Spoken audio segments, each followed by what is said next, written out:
Olá! Hoje o programa Código de Honra, programa este do Instituto dos Advogados de São Paulo, agora em parceria com o Tribunal de Justiça de São Paulo, conta com a ilustre presença da juíza Márcia Bosch. Juíza esta que é assessora da presidência da Seção Criminal do Tribunal de Justiça do Estado de São Paulo. Como vai a senhora? Tudo bem? Tudo bem, bom dia. Bom dia. Doutora Márcia, me conta um pouco sobre a sua trajetória profissional até estar hoje na assessoria da presidência da Seção Criminal de São Paulo, do Tribunal de Justiça de São Paulo. Bom, eu sou juíza aqui no estado de São Paulo há 18 anos, desde 1998. Percorri, como todos nós fazemos no início, percorri algumas comarcas do interior do estado. E há uns 10 anos, mais ou menos, eu estou aqui na capital.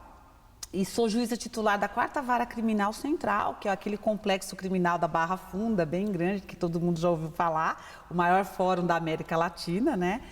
Mas no biênio passado eu estive como assessora do Corregedor-Geral da Justiça e esta gestão, 2016, 2017, eu estou como juíza assessora do presidente da Seção de Direito Criminal. Então, assim, estou envolvida já há alguns anos, basicamente todo o tempo de carreira, com direito penal. E o que são os departamentos estaduais de execuções criminais digitais em São Paulo e quais são os seus reflexos para o sistema penitenciário? Na verdade, é um departamento, é um grande departamento, é o Departamento de Execução Criminal do Estado de São Paulo. O departamento, ele concentra 10 unidades, dividido de acordo com as regiões administrativas do Estado de São Paulo, que é um estado muito grande. Eu sou juíza adjunta, né, não a coordenadora, da unidade aqui da capital. Então, esse departamento é uma nova proposta de execução criminal para um sistema que está totalmente inchado, dada a grande população carcerária, sobretudo no estado de São Paulo. Então, nós dividimos em regiões e somente no ambiente digital. Então, ela nasce, não existe processo físico nos departamentos. Claro que a migração tem sido paulatina, obedecido uma tabela, a migração dos presos que já existem para os departamentos. E a proposta, a pretensão e o projeto é que no futuro todas as execuções criminais do Estado estejam sendo processadas dentro do departamento com esta divisão. Quanto ao reflexo dela, claro que hoje nós não podemos falar que é totalmente positivo, porque nós estamos em fase de implantação, de acomodação, com algumas deficiências ainda, mas operando positivamente. É claro que no ambiente digital a tendência é o tempo de duração muito menor de um pedido de benefício, é um controle digital que é muito mais seguro em relação a prazos. Então, no futuro, a tendência é de que as execuções terminem mais rápido e não haja falha, né, no sentido de atraso em benefícios, cumprimento e vencimento de pena e por aí vai. É uma proposta muito boa do Estado, inédita no Estado de São Paulo. Nós estamos falando dessa estrutura digital. Como que era antes? No ambiente 100% físico, em varas. Então, todas as comarcas, nós temos mais de 300, né, comarcas no estado de São Paulo. Toda comarca tem a sua execução, onde tem uma vara só, ela concentra a execução criminal. Onde tem mais de uma vara, é designada uma vara com a competência para as execuções criminais. Tudo no ambiente físico, né? Processos que migram, processos que andam, processos que vão ficando volumosos, levam tempo, malote, assim, transporte físico e material para lá. Então, era tudo físico e diluído entre as comarcas. A proposta dos departamentos, que foi criado por uma lei estadual, a proposta é exatamente diferente. É você concentrar tudo isso em apenas 10 unidades, um departamento formado por 10 unidades e não mais em 360 comarcas, né? Mais ou menos 300 e poucas comarcas, não tenho esse número exato aqui em São Paulo. E somente digital. Então, assim, quanto mais você concentra, menos você pulveriza as decisões, menos decisões diferentes, né? Você padroniza os trabalhos, você forma uma opinião, um consenso. É claro que o grupo continua sendo grande, porque as execuções são grandes. E no ambiente digital, que esse é o futuro da justiça, tudo no ambiente digital, até por determinação do CNJ, né? Então isso simplifica e agiliza. Sim. Sim, se Deus quiser, logo a gente vai comprovar isso, né, através dos departamentos. Tá. E como que funcionam as audiências de custódia? No estado de São Paulo, as audiências de custódia que se iniciaram na gestão passada, biênio 2014-2015, ela tem alguns pilotos, né? Nós temos piloto dela em Guarulhos. Na capital, ela já começou há mais de um ano, acho que mais de um ano, quase 2 anos já funcionando no DIPO, né, que é o Departamento de Inquéritos Policiais aqui. E nós temos um projeto gradativo, ou seja, paulatinamente, todo o estado fará audiência de custódia, até por uma orientação do CNJ. A audiência de custódia, no estado de São Paulo, ela é um projeto muito trabalhoso pela complexidade da própria estrutura do estado e também pela dimensão, né? É um estado muito grande, há muitas delegacias, muitas seccionais. Mas ela vem, a audiência de custódia diz o quê? Todo preso em flagrante, ele tem que ser, no menor prazo possível, a gente entende 24 horas como uma coisa razoável, apresentado diante de um juiz, né?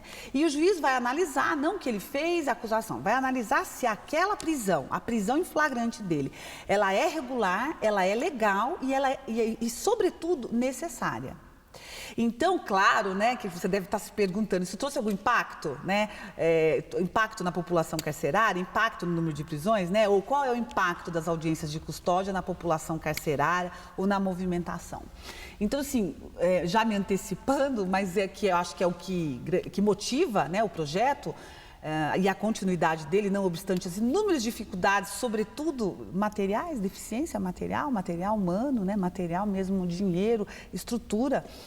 A verdade é que nós temos pesquisas relatórias no Tribunal de Justiça, desde quando ela foi implantada, a audiência de custódia, em fevereiro de 2015, que um número muito expressivo, né? Isso varia, não posso falar, seria leviano, mas nós começamos no início do projeto e eu posso falar com alguma tranquilidade, porque na época eu estava na corregedoria, à frente do projeto, então eu me lembro disso, mas nós tínhamos em torno de 30%, 40% de prisões reconsideradas pelo juiz, né? Então, não que a audiência de custódia vai soltar, a polícia aprende, o juiz só não é nada disso.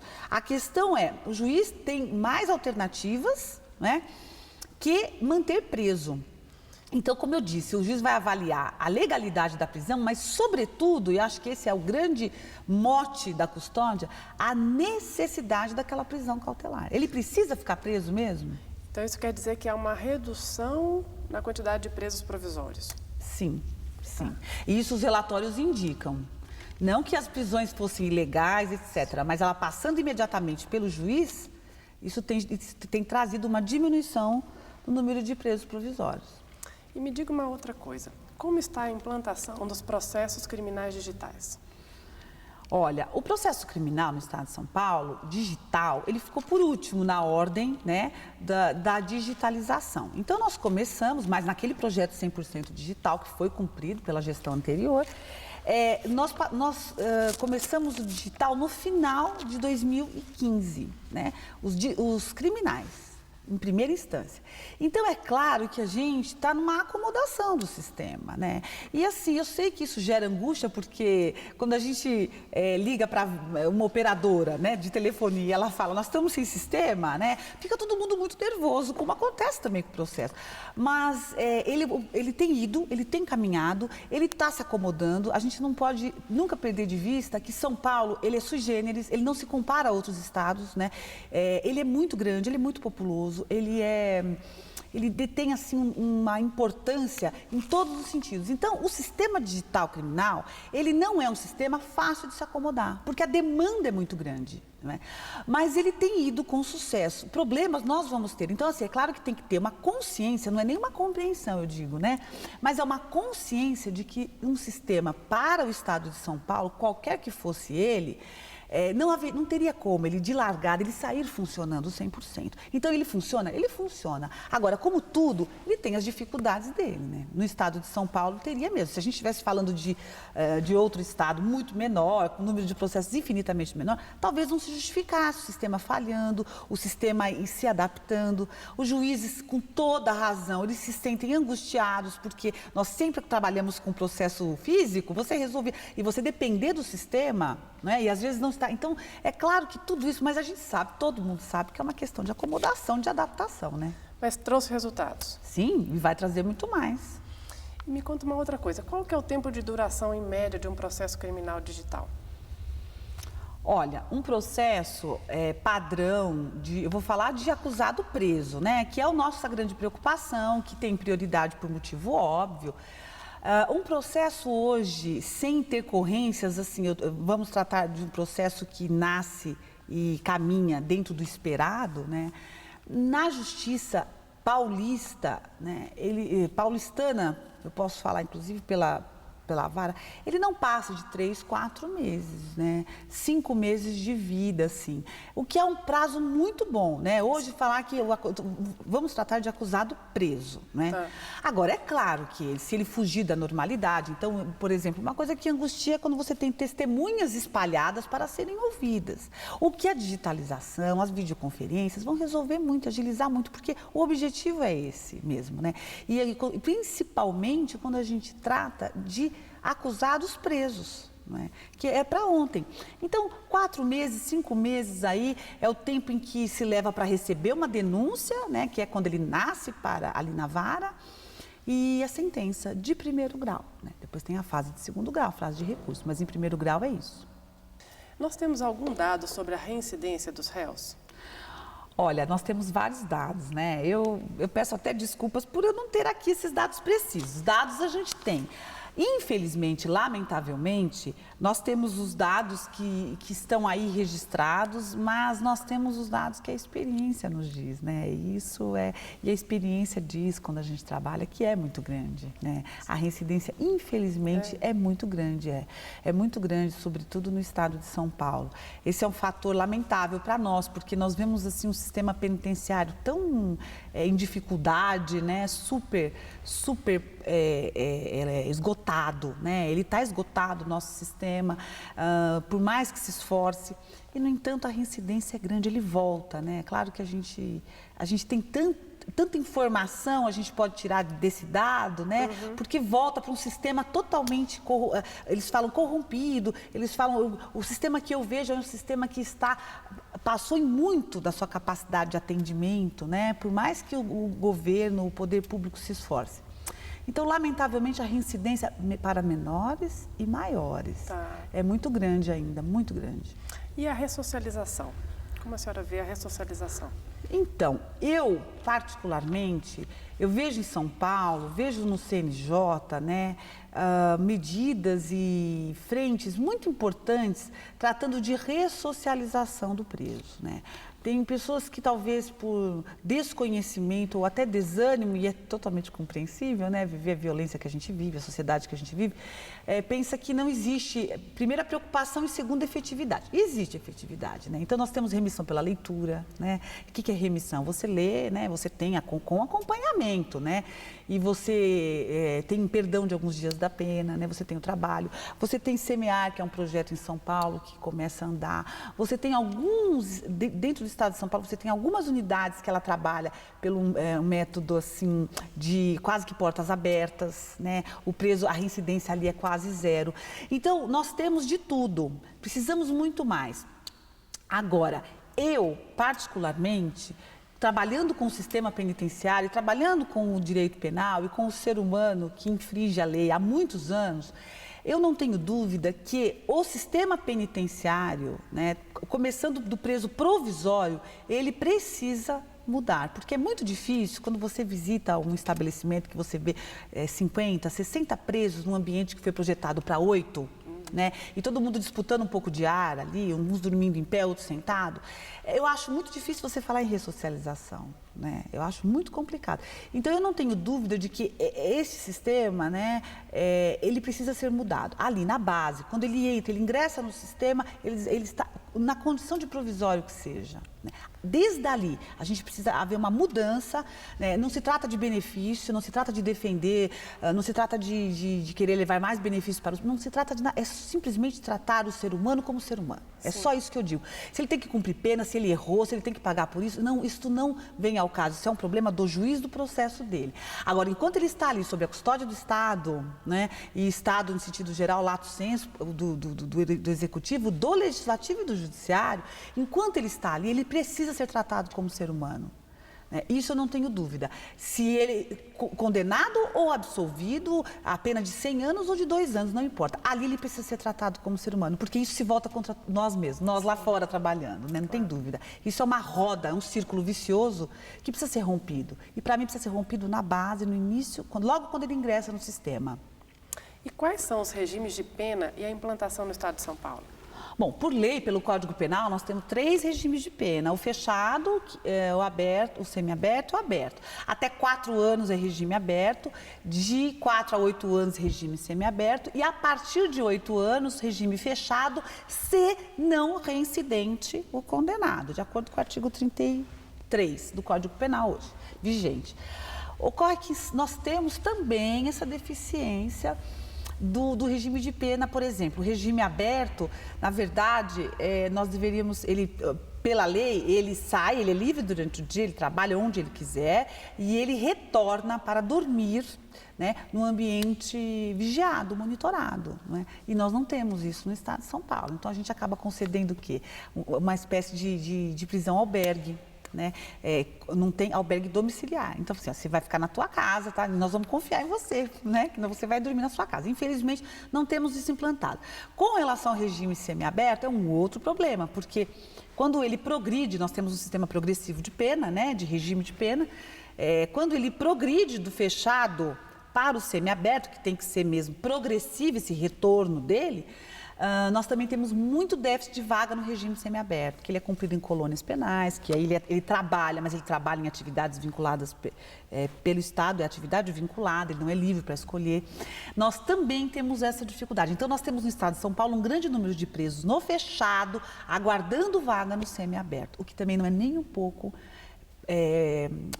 vamos dizer assim, recomendável, isso não surte bons frutos. E o regime fechado, nós temos as nossas unidades, várias unidades. A verdade, o Estado de São Paulo, ele vem construindo ao longo dos anos um número expressivo de presídios, né, e que não vem dando conta. Você vê como construir presídios realmente não está resolvendo o problema da criminalidade, né? Teria que resolver na base, né? Está na base, né? Está na base. Hoje a gente tem um exemplo emblemático aí que está circulando na imprensa, que é aquele menino de 10 anos que morreu, né, numa suposta troca de tiros com a polícia. Você vê uma criança de 10 anos, e aí quando você vê, você fala, realmente está na base, mas é base mesmo, né? 10 anos o menino. Talvez na educação, né? Ah, com certeza. Né? E os casos de violência doméstica? Como são tratados os processos que tratam de violência doméstica? A violência doméstica ela é tratada no Estado de São Paulo com a importância que deve ter, que merece e que é orientada também pelo CNJ. Nós temos hoje as varas especializadas, salvo engano, assim, 6 varas especializadas na capital, né, de violência doméstica. Nós temos a Comesp, que é a Coordenadoria, né, de Violência contra a Mulher, que é estadual, né, uma comissão estadual composta por desembargadoras e juízas, né, que é muito efetiva, trabalha, vai atrás. As audiências têm acompanhamento. Agora, eu acho que o Tribunal de Justiça faz a parte dele em relação à violência doméstica, né? Dota pessoas vocacionadas, interessadas, porque você tem que gostar disso, você tem que estar vocacionada.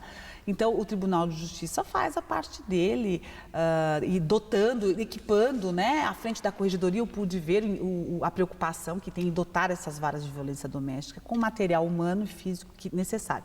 Agora, o problema da violência doméstica também exige um comprometimento do executivo na base, de novo, nas delegacias de defesa da mulher, né, nos órgãos de atendimento, porque o problema da violência contra a mulher, ele é muito mais do momento da agressão ali, ou do momento do estupro, né, do atendimento, ele é muito mais urgente na base, né, faz toda a diferença a maneira como ela é recebida na delegacia, no Instituto Médico Legal, apoio psicológico que ela tem, a polícia ir até com ela, a casa dela, para ela pegar as coisas, as roupas dela, para sair de casa.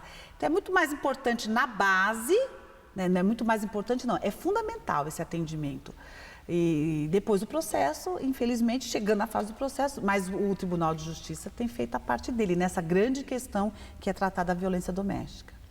Doutora Márcia, grande parte dos nossos telespectadores são muitas vezes estudantes de direito ou advogados recém-formados que estão ali à procura de carreira, saber o que tem de benefícios em uma carreira e em outra. E eu gostaria de lhe perguntar 2 coisas. A primeira é a seguinte: como é a mulher, você como juíza mulher diante de decisões criminais. Isso é o que você pode falar para as mulheres que vão ingressar na carreira jurídica ou mesmo da advocacia e que vão trabalhar e querem trabalhar na área criminal? Que gostam, né, do direito, que é bastante, né, porque o direito penal, eu costumo dizer para os meus alunos que é a vida, né, direito penal é o direito da vida, né. Olha, eu acho que nós somos privilegiadas, eu, você, a nossa geração, né? Ela é privilegiada pelo momento que ela vive e o momento que ela ingressou no mercado de trabalho. Desde o início, né, meu concurso público foi um concurso que ele trouxe de maneira inédita um número maior de mulheres do que de homens aprovados, né? E isso já marcou um momento, deu um sinal muito claro de que nós mulheres não estávamos tendo problemas para ingressar na nossa carreira. Depois, a gente lida com homens, né? Muitos homens, os policiais, os presos, a população carcerária masculina é muito maior que a feminina, né? Promotores e promotoras, advogados. E assim, eu posso dizer que eu nunca em 18 anos tive algum tipo de problema, ou fui mal interpretada, ou alguma dificuldade em razão de ser mulher e há 18 anos em contato com o crime. E mais do que contato com o crime, contato com o sistema penitenciário mesmo, contato com unidades inchadas, com 2.000 presos, com os delegados, os diretores, agentes. Eu sempre fui muito respeitada, muito bem tratada, sempre tive a colaboração que eu precisei. Então, eu não tenho dúvida de que se há algum problema, não é em razão de ser homem ou mulher, é em razão da maneira como você trabalha. Mas assim, pelo fato de ser mulher, eu posso dizer que eu nunca, dentro do meu tribunal, nunca tive problema, nunca fui não ouvida ou preterida, ou nunca, em hipótese alguma, desde o dia que eu entrei há 18 anos. E fora também trabalhando. Então, olha, eu acho que quem tem essa vocação, essa vontade, esse sonho, realmente não vai ter essa dificuldade. E para os nossos estudantes de direito que estão sonhando com a magistratura, o que a senhora diz sobre a carreira da magistratura, em geral? Olha, eu penso que a carreira da magistratura, eu não vou dizer que é a mais bela, que julga, porque todos os personagens, né, deste processo democrático, né, desse processo republicano democrático que nós temos, todos os personagens são de extrema importância no contexto. Agora, é claro que existe aquela concepção de que recai sobre o juiz a maior responsabilidade, o peso maior que é de julgar, decidir, né? Então, eu penso assim, a magistratura, ela é uma carreira fantástica, porque eu acho que você conhece a vida do ser humano na sua melhor e sua pior parte, né? Você andando pela carreira, você conhece e vê de tudo. Agora, muito mais do que uma carreira que possa trazer uma boa remuneração ou algum pseudo-status, né? Porque eu acho que essa conversa deveria ser um pouco ultrapassada, status de carreira, etc. Eu acho que ela que exige uma profunda responsabilidade e é preciso saber, porque na medida em que você se propõe e se esforça muito para entrar, você tem que estar consciente de que você tem muito a fazer, mas muito a fazer. Eu sempre digo assim, às vezes eu vejo aquele mundo de processos, aquele mundo de presos e às vezes alguns desanimados, né? E eu sempre, todos os dias, eu me lembro de uma frase da Madre Teresa de Calcutá, que ela dizia assim, olha, eu sou apenas uma gota nesse oceano, né? Mas o oceano ficaria mais vazio se a minha gota não estivesse lá. Então, você não pode perder nunca essa consciência. Então, antes de imaginar que você vai receber, você tem que ingressar na carreira com a consciência de que todos são sedentos por alguma coisa, né? Todos que te procuram é como um hospital. Precisam. E você tem que estar disposta e você tem que ter e retribuir, dar a sua contraprestação à altura, e não é fácil. É uma missão, e essa missão tem que ser até o último dia de carreira. Você não pode esmorecer, você não tem o direito de esmorecer.